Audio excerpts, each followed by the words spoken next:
저는 어디에서 설교하든지 설교하기 전에 옆 사람하고 인사합시다 이런 말 참 잘하거든요. 그리고 나서 본격적으로 설교하는데 지난주에 어떤 분한테 이메일이 왔어요. 아마 영상으로 예배를 드렸나 봐요. 뭐라고 이메일이 왔냐면, 목사님 설교하기 전에 이렇게 인사하니까 뭔가 예배 분위기가 좀 많이 어수선한 것 같습니다. 이런 메일이 왔어요. 그래서 그분한테 답장을 썼어요. 아마 선생님이 생각하는 그 경건함이란, 엄숙함이란 뭔가 조용해야 되고 파리 한 마리 날아가도 아무 소리도 들려야 되지 않는 그런 느낌인 것 같습니다. 하지만 우리가 예배를 드리는 순서를 보면, 여러분 이 예배를 드리는 주보 맨 앞에 보면 거기 순서가 있습니다. 거기 보면 묵상 기도는 하나님께 드리는 거고, 찬송은 하나님께 드리는 거고, 성시교독은 하나님께 드리는 거고, 신앙 고백은 하나님께 드리는 거고, 찬송은 하나님께 드리는 거고, 대표 기도는 하나님께 드리는 거고, 찬양은 하나님께 드리는 거고, 말씀은 하나님께 받는 것이며, 축도도 하나님께 받는 겁니다. 이렇게 예배는 하나님께 드리는 것과 하나님께 받는 것으로 구성되어 있습니다. 그러므로 예배 시간은 조용하고 엄숙한 것도 중요하지만 더 중요한 건 위로는 하나님을 만나야 되고 옆으로는 믿음의 형제 자매들을 만나야만 합니다. 전 우리 교회 예배가 하나님을 만나는 기쁨이 있길 바라며, 믿음의 성도들을 만나는 그런 기쁨이 있어서 그냥 그런 생각해요. 70년대 80년대 기억나십니까? 시골에 잔치집에 동네 사람들 다 모이잖아요. 전 우리 교회가 이 예배가 시골집 잔치집 같은 그런 분위기가 회복되어지길 주의 이름으로 축원합니다. 우리 옆 사람 인사합시다. 정말 사랑합니다. 시작. 여러분, 이런 교회 되길 축원합니다. 이런 교회가 하나님이 기뻐하는 교회라는 거예요. 자, 오늘 하나님은 우리에게 4가지 교훈을 또 알려주거든요. 메모할 사람 메모해 가면서 한번 들어보세요. 9절. 하나님이 우리에게 뭐라고 말씀하시냐? 잠언 13장 9절입니다. 우리 다 같이 읽겠습니다. 시작. 의인의 빛은 환하게 빛나고 악인의 등불은 꺼지느니라. 여러분, 거기 보니까 같은 등불임에도 불구하고 환하게 빛나는 등불이 있고 꺼지는 등불이 있대요. 정말 부탁합니다. 여러분, 정말 여러분의 인생이 악인의 등불처럼 꺼지지 말고 의인의 등불처럼 환하게 빛나서 하나님의 영광 드러내길 축원합니다. 자, 그렇다면 여기 잠언 13장 9절에 의인의 빛은, 여러분 의인은 누구라 그랬죠? 잠언을 설교하면서 아마 제가 계속 말씀드렸을 거예요. 의인은 예수 믿는 사람이다. 예수 믿는 사람이 의인이다. 하나님은 예수 믿는 사람에게 별명을 하나 붙여주셨는데 의인, 성자라고 말씀하셨잖아요. 자, 그렇다면 왜 의인에게서는 환한 빛이 드러날까? 왜 그럴까요? 우리 안에 빛 대신 예수님이 계시니까. 우리 안에 빛 대신 예수님이 계시니까 우리를 통하여 환한 빛이, 밝은 빛이 드러나게 되는 거예요. 여러분, 옆 사람 얼굴 좀 한번 봐봐요. 화가 났는지 화난지. 예배 시간에 화가 나는 건 특별한 케이스거든요. 대부분 아마 화가 난 사람들은 별로 없을 거예요. 여러분, 예수님이 우리에게 주신 말씀 중에 굉장히 중요한 말씀이 있어요. 요한복음 14장 9절 찾아보세요. 우리 다 같이 읽겠습니다. 시작. 예수께서 이르시되 빌립아, 내가 이렇게 오래 너희와 함께 있을 때 네가 나를 알지 못하느냐? 나를 본 자는 아버지를 보았거늘. 언더라인 쳐보세요. 나를 본 자는 아버지를 보았거늘. 여러분, 예수님을 본 자는 아버지를 본 거야 라고 예수님 말씀하셨죠. 인생을 잘 산다는 게 뭘까요? 주변 사람들이 나를 보고서 이렇게 말해야 돼요. 여러분, 저한테 한번 얘기해 주세요. 목사님을 보니까 하나님이 보입니다. 시작. 목사님을 보니까 하나님이 보입니다. 이 목소리 들으면 저 목회 잘하는 겁니다. 반대로 제가 우리 이대식 목사님을 보면서 목사님을 보니까 하나님이 보입니다. 이러면 옆에 같이 살아가는 사모님이 목사님 진짜요? 이렇게 물어보면 인생 못 사는 겁니다. 여러분, 그래서 사람들한테 하나님이 어디 있어요? 이렇게 물어보잖아요. 특별히 사춘기 애들, 그리고 아들, 딸들이 하나님이 어디 있어? 이렇게 물어보면 아빠를 보면 하나님이 보이지 않니? 라고 말할 수 있다면 잘 사는 거예요. 근데 반대로 아빠를 보니까 하나님이 없는 것 같아, 이렇게 말한다면 심각하게 못 살고 있는 중이라는 거예요. 여러분, 이렇게 예수님이 내 안에 계시면 그 예수님은 때로 사랑으로 드러나고, 때로 빛으로 드러나고, 때로 궁율과 자비로 드러나고, 때론 온유한 마음으로 드러나요. 여러분, 정말 축복합니다. 어둠이 떠나가고 예수의 빛으로 환한 얼굴과 밝은 표정을 하고 살아가길 주의 이름으로 축원합니다. 어떻게 하면 이렇게 살 수 있을까? 내 마음을 예수로 채우면 돼요. 그러면 환한 얼굴과 평안한 얼굴로 살아갈 수 있어요. 반대로 마음에 걱정, 근심, 염려가 가득하면 얼굴이 어두울 수밖에 없어요. 여러분, 이제 염려할 일 있으면 찬송하세요. 걱정할 일 있으면 기도하세요. 염려만 하고 걱정만 하고 기도만 하잖아요. 그러면 얼굴이 창백해지고, 얼굴이 창백해지면 얼굴만 창백해지는 게 아니라 몸도 마음도 망가져요. 그렇게 몸도 마음도 망가지잖아요. 그러면 어느 날 푹 하고 쓰러져서 다시 일어나지 못해요. 어떤 인간적인 방법을 찾아 헤매지 말고 다시 예배하세요. 다시 찬송하세요. 다시 기도하세요. 하나님이 힘 주실 줄로 믿습니다. 우리가 다시 현실이 아닌 예수 바라볼 수 있다면, 내 안에 상처 많은 나와 이야기하는 것이 아니라 내 안에 예수님과 이야기할 수 있다면 우린 다시 일어날 수 있어요. 저 어릴 적에 국민학교 졸업식 때 불렀던 노래가 있어요. 빛나는 졸업장을 타신 언니께. 왜 그때는 언니만 빛나는 졸업장을 타신지 모르지만 그 열심히 불렀던 것 같아요. 여러분, 근데 그거 아세요? 지금도 많은 사람이 예수 잘 믿다가 넘어지고 쓰러져요. 여러 가지 이유 때문에 그러겠죠.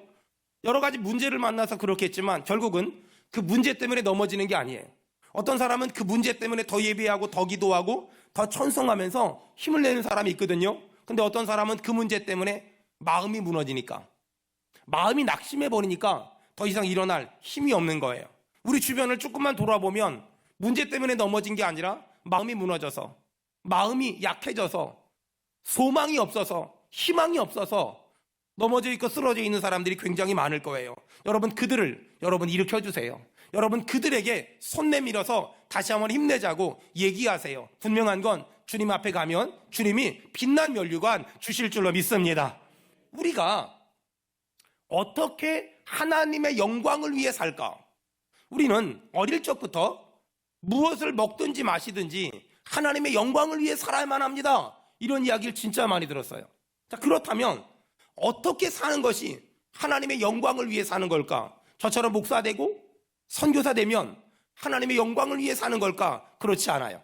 우리가 어떻게 하면 하나님의 영광을 위해 살까? 자, 마태복음 5장 찾아봅시다. 16절 한 목소리로 크게 합독하겠습니다. 시작. 이같이 너희 빛이 사람에게 비치게 하여 그들로 너희 착한 행실을 보고 하늘에 계신 너희 아버지께 여러분, 어떻게 영광을 하나님의 돌리게 하라. 영광을 위해 살라고요? 언더라인 쳐봅시다. 너희 착한 행실을 보고. 우리의 착한 행실을 통해서 하나님께 영광을 돌리는 그런 인생 살아라 라고 얘기하고 있어요. 우리의 착한 행실을 통해서, 우리의 착한 행실을 통해서. 또 옆 사람 보고 한마디 합시다. 착하게 삽시다. 시작. 착하게 삽시다. 착하게 살면 그것이 하나님께 영광이 된대요. 여러분, 제가 목회를 하면서 보니까 좀 이랬으면 좋겠다, 좀 이랬으면 좋겠다, 뭐 이런 것들이 있어요. 그게 뭔지 아세요? 말을 조금만 예쁘게 했으면 좋겠어요. 아멘 합시다. 우리 말을 조금만 예쁘게 했으면 좋겠어요. 아멘. 여러분, 그 애들한테, 제가 주일학교 애들한테 야, 너 말 좀 이쁘게 해라. 목사님, 전 원래부터 그랬어요. 8살짜리한테 원래는 언제예요? 근데 우리가 50이든 60이든 70이든 영원 전부터 계시다가 영원 후까지 계실 하나님 앞에서 80인데 목사님, 날 원래부터 그랬어요. 하나님이 너 까불고 있어? 이러지 않겠어요? 말을 우리가 너희의 착한 행실을 통하여 하나님께 영광을 돌리래요. 그러니까 우리 교회에서든지 가정에서든지 직장에서든지 삶의 모든 순간마다 말을 조금만 이쁘게 하면 얼마나 이쁠까요? 말을 조금만 이쁘게 하면. 여러분, 부부 싸움할 때도 그것 때문에 싸우지 않습니까? 말을 왜 그딴 식으로 하냐고. 말을 왜 그딴 식으로 하냐고. 그것 때문에 싸우잖아요. 말을 조금만 이쁘게 하면. 그리고 좀 웬만하면 인상 쓰고 다니지 말고 좀 웃고 다니면. 옆 사람 얼굴 좀 봐봐요. 내일 모레 지옥 갈 사람 같지 않습니까? 좀 웃고 다니면 얼마나 좋아요. 여러분, 오늘부터 말씀 들었으니까 입만 벌리면 저 한번 따라합시다. 행복합니다. 시작. 행복합니다. 자꾸만 행복합니다 말하고 다녀보세요. 너희 말이 내 귀에 들린 대로 하나님이 일하실 줄 믿습니다. 사람들이 목사님, 집사님, 뭐가 그렇게 좋아요? 그러면 이렇게 말하면 돼요. 나 구원 받았잖아. 나 죽으면 천국 가잖아. 나 하나님의 아들이잖아. 나 하나님의 딸이잖아. 나 같은 죄인에게 하나님은 죄사함을 줬고 구원을 줬고 멸망하지 않은 영생을 줬잖아. 할렐루야. 여러분 이렇게 말할 수 있어야 되지 않을까요? 여러분 얼마 전에 제가 목사님들 모임에서 강의를 하는데 그 목사님들한테 인사를 좀 시켰어요. 옆에 계신 사모님들한테 사랑합니다, 고맙습니다, 감사합니다 이렇게 인사를 시켰어요. 막 인사를 하는데 한 사모님이 갑자기 충격적인 발언을 해서 분위기가 빵 터졌어요. 어떤 목사님이 사모님한테 사랑합니다, 고맙습니다, 감사합니다 그랬더니 사모님이 정색을 하면서 진짜요? 이래가지고 그 분위기 완전 빵 터졌거든요. 여러분 좋은 말 앞에 형용사를 붙이면 분위기 안 좋아집니다. 사랑합니다 진짜?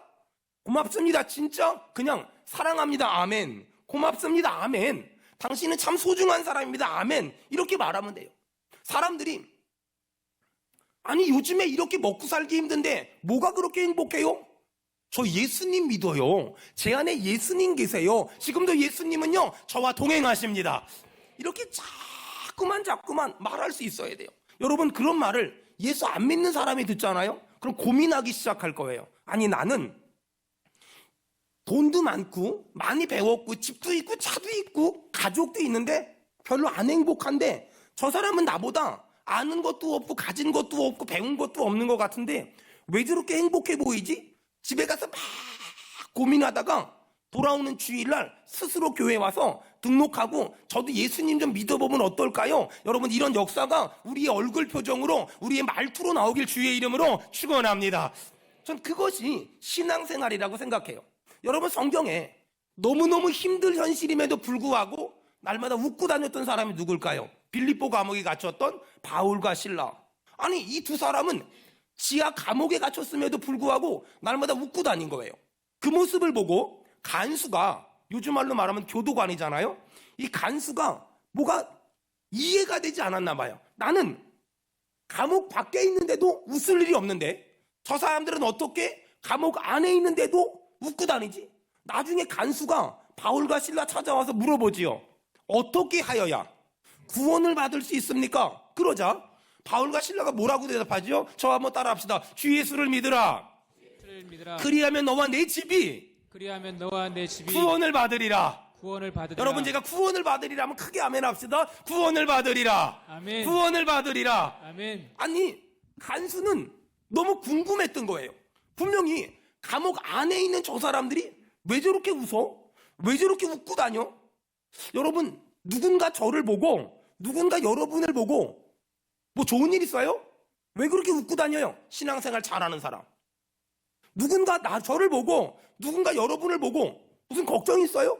무슨 두려움 있어요? 무슨 문제 있어요? 남편이 속썩여요? 아이들이 속썩여요? 이렇게 물어본다면 지금 신앙생활 잘 못하는 거예요.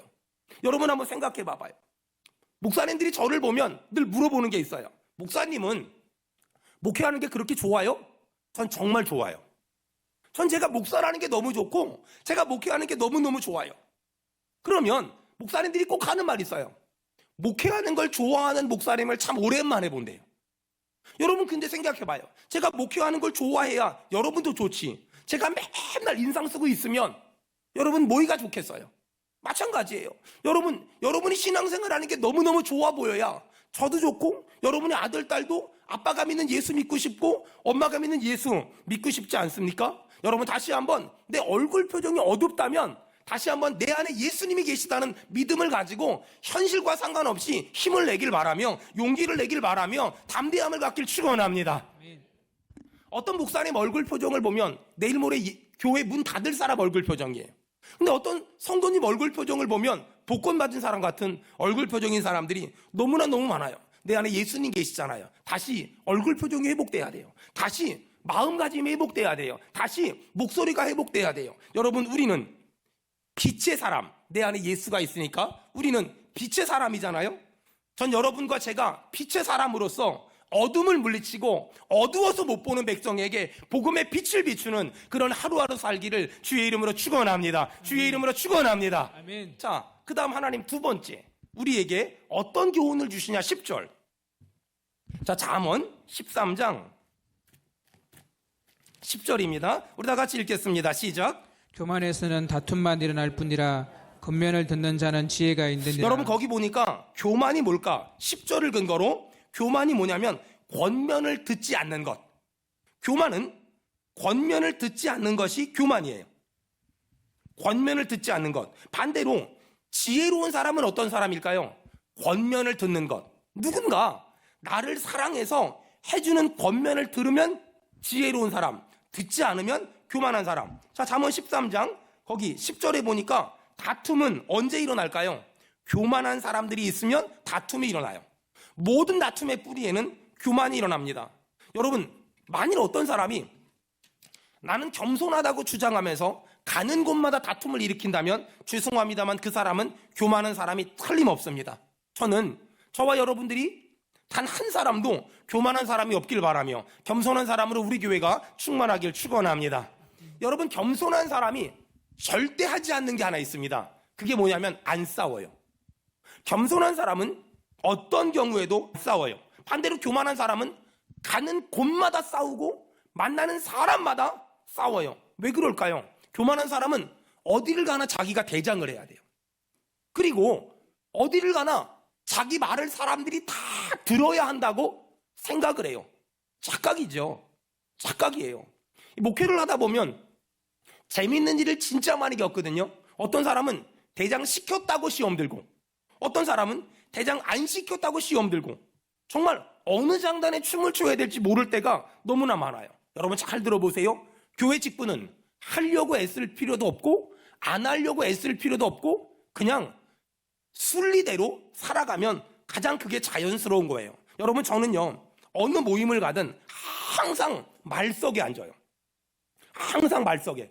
사람들이 저를 좋아하는 두 가지 이유. 어느 모임에 가든 항상 말석에 앉아요. 그리고 마지막에 돈을 내요. 그러니까 사람들이 저를 좋아해요. 제가 말석에 앉아요. 근데 나중에 사람들이 한 명 오면서 저한테 자꾸만 위로 가래요. 그래서 한 칸 올라가고, 그래서 한 칸 올라가고, 그래서 한 칸 올라가요. 여러분, 전 이걸 자연스러운 거라고 생각해요. 근데 어떤 사람은 어떤 모임에 가서 눈치도 없이 상석에 앉아요. 근데 다음에 어른이 왔어. 옆으로 가야 돼. 또 어른이 왔어. 또 옆으로 가야 돼. 또 어른이 왔어. 또 옆으로 가야 돼. 민망하잖아요. 민망하잖아요. 개인의 성향마다 정치적인 성향이 없는 사람이 어디 있겠어요. 하지만 교회는 정치적인 얘기 절대 안 한다. 둘째, 장사 절대 안 한다. 이 두 가지를 지켜야 돼요. 왜 그럴까요? 그걸 하기 시작하면 교회가 시끄러워지기 시작해요. 그걸 하기 시작하면 교회가 좀 번잡스러워지기 시작해요. 여러분, 전 우리 성도들이 스스로 높아지려고 애쓰기보다 누군가를 세워주고 누군가를 높여주고, 그래서 하나님이 나를 높여주는 여러분 그런 인생 살길 축원합니다. 저는 겸손한 자 하나 또 겸손한 자 모두가 되길 바라며 교만한 사람 하나도 없기를 주의 이름으로 축원합니다. 자, 세 번째, 하나님이 우리에게 주는 교훈이 뭘까? 11절. 잠언 13장 11절 다 같이 읽겠습니다. 시작. 망령되이 얻은 재물은 줄어가고 손으로 모은 것은 늘어가느니라. 자, 거기 망령되이 얻은 재물이 있대요. 그 다음에 손으로 모은 게 있대요. 여러분, 쉽게 말하면 하나님과 상관없는 방법으로 돈을 모았다면 그 돈은 나에게 복이 되지 않고 나에게 해가 될 거예요. 반대로 하나님의 방법대로 얻은 재물만 나에게 복이 되고 나에게 축복이 될 거예요. 좀 더 구체적으로 말할게요. 성경은 우리에게 뭐라고 말하냐면 소유하는 재물을 줄이고 관리하는 재물을 늘려라 라고 말하세요. 내가 만약에 많은 것들을 소유하면 소유할수록 가난한 자의 행복을 경험하지 못할 거다라고 말해요. 자, 보세요. 제가 만약에 뭔가를 소유하려고 마음 먹어봐요. 제가 우리 집사님들도 소유하고 우리 교회도 소유하고 교회 재산도 소유하려고 해봐요. 그럼 어떻게 될까요? 하나님하고 싸워야 돼요. 왜 그럴까요? 여러분, 성경에 보니까 하나님은 은도 내 것이요 금도 내 것이라 사람도 내 것이라 말씀하셨죠. 여러분, 우리 교회 하나님의 거잖아요. 우리 성도들 하나님의 거잖아요. 우리 부목사님들, 우리 교육자들 하나님의 거잖아요. 근데 하나님의 것을 내 것으로 만들려고 제가 마음 먹잖아요. 그러면 원래 소유자인 하나님하고 싸워야 돼요.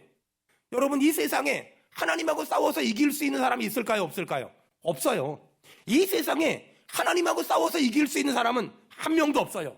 그래서 하나님하고 싸우는 사람마다 망하고 하나님하고 싸우는 사람마다 가난해질 수밖에 없는 거예요.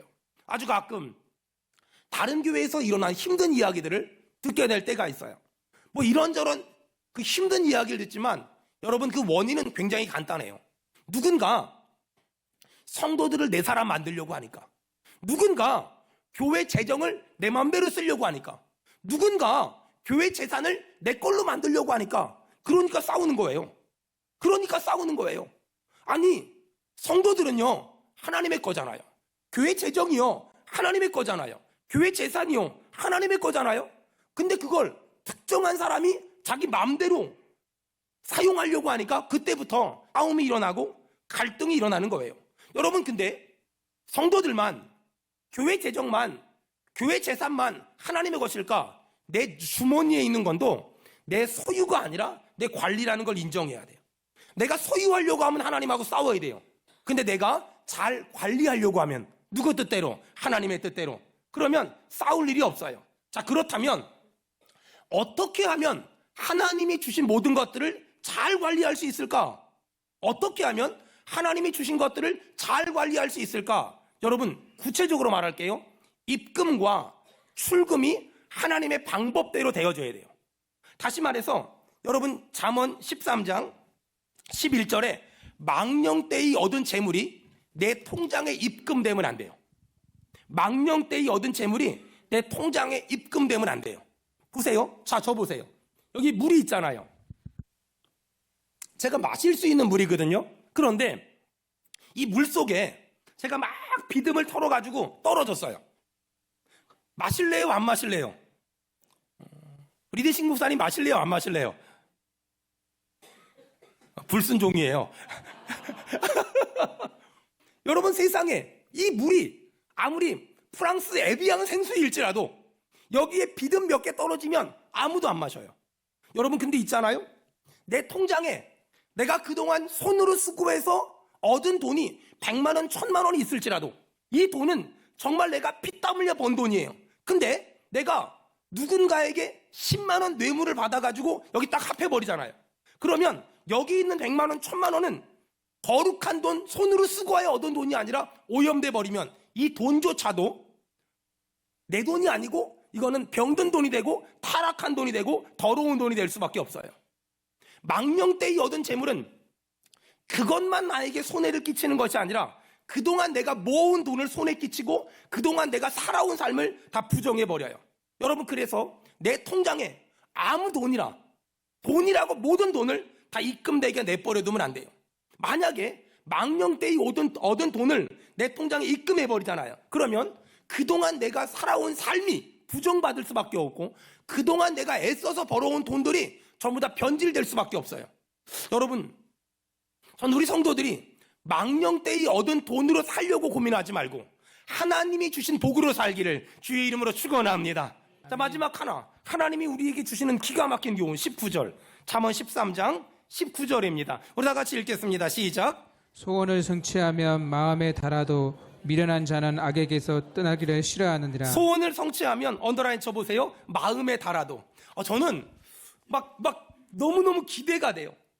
이상하게요. 여러분, 이번 3월달은요 하나님이 뭔가, 정말 우리 크게 아멘 합시다. 하나님이 뭔가 큰 일을 행하실 줄 믿습니다.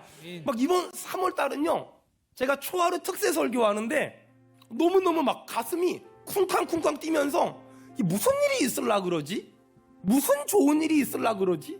어떤 좋은 일이 있을라 그러지? 막 기대가 돼요. 여러분, 근데 잠언 13장 19절에 뭐라 그래요? 소원을 성취하면 마음에 달대요. 야, 여러분, 3월달에 마음에 이 달달함의 은혜가 있기를 주의 이름으로 축원합니다. 아멘. 막 기대가 돼요. 어떤 복을 주실까? 어떤 은혜를 주실까? 야, 마음에 소원하는 것들이 이루어지면 얼마나 행복할까요? 마음에 소원하는 것들이 이루어지면 얼마나 신날까요? 마음에 소원하는 것들이 이루어지면 얼마나 짜릿하고 얼마나 막 신날까요? 여러분은 지금 마음에 소원하는 것이 무엇입니까? 여러분 정말 축복합니다. 그 마음의 소원이 이루어지는 3월달 한 달 되기를 주의 이름으로 축원합니다. 아멘. 여러분 근데 보니까 어떻게 하면 이 소원이 이루어지는 은혜를 내가 경험할 수 있을까? 거기 14절 봐봐요. 14절 13장 14절 우리 다 같이 읽겠습니다. 13장 14절 다 같이 읽겠습니다. 시작. 지혜 있는 자의 교훈은 생명의 샘이니 사망의 근문에서 벗어나게 하는다. 거기 지혜 있는 자의 교훈은, 여러분 지혜 있는 자의 교훈이 누구의 교훈일까요? 예수님의 교훈은, 더 쉽게 말하면 하나님의 말씀은, 14절에 하나님의 말씀은 생명의 샘이래요.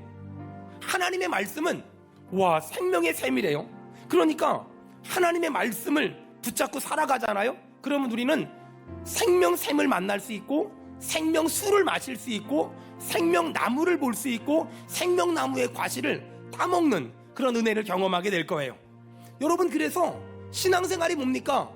예수 따라가며 복음 순종하면 우리 행할 길 환할 겁니다. 이게 신앙생활이에요. 요한계시록을 보면 천국에 대해서 많이 얘기하거든요. 거기는요 생명샘이 있대요. 거기서는요 생명수가 나온대요. 여러분 거기는요 생명나무가 있대요. 그리고 생명과실이 있대요. 누가 생명수를 마실 수 있을까? 누가 생명나무의 과실을 따먹을 수 있을까? 잠언 13장 19절에 14절에 지혜 있는 자의 교훈을 따라가면, 지혜 있는 자의 교훈, 하나님의 말씀을 따라가면, 하나님의 말씀에 순종하면 저 천국 가면 생명샘에서 흘러나오는 생명수를 마실 것이고 생명나무에 열려있는 생명과실을 먹게 된대요. 저는 막 이런 말씀을 들을 때마다 너무너무 좋아요.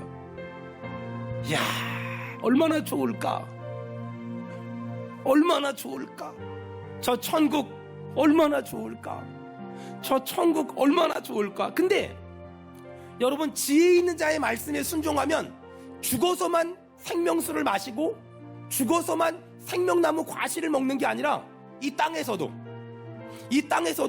하나님이 생명수를 마시게 해주시고 생명나무의 과실을 먹게 해준대요. 여러분 하나님이 우리의 소원을 이루어 주시는 이번 3월 한 달 되길 축원합니다. 저는 막 기대가 돼요. 우리가 지혜로운 자의 교훈을 따라가면 하나님이 우리의 소원을 이루어 주신대요. 저는 정말 소원이 많거든요. 우리 성도들 한 사람 한 사람에 대한 기도 제목도 있고, 우리 장애를 가진 믿음의 아들에 대한 기도 제목도 있고, 또 한국교회를 위한 기도 제목도 있고 있는데 하나님이 어떤 소원을 이루어 주실까? 하나님이 어떤 소원을 이루어 주실까? 막 너무너무 기대가 되고 막 너무너무 흥분돼요. 여러분 근데 하나님은 우리가 지혜 있는 자의 교훈을 따라가면 우리의 소원만 이루어 주시는 것이 아니라 우리를 사망의 그물에서 벗어나게 해준대요. 성경 볼까요?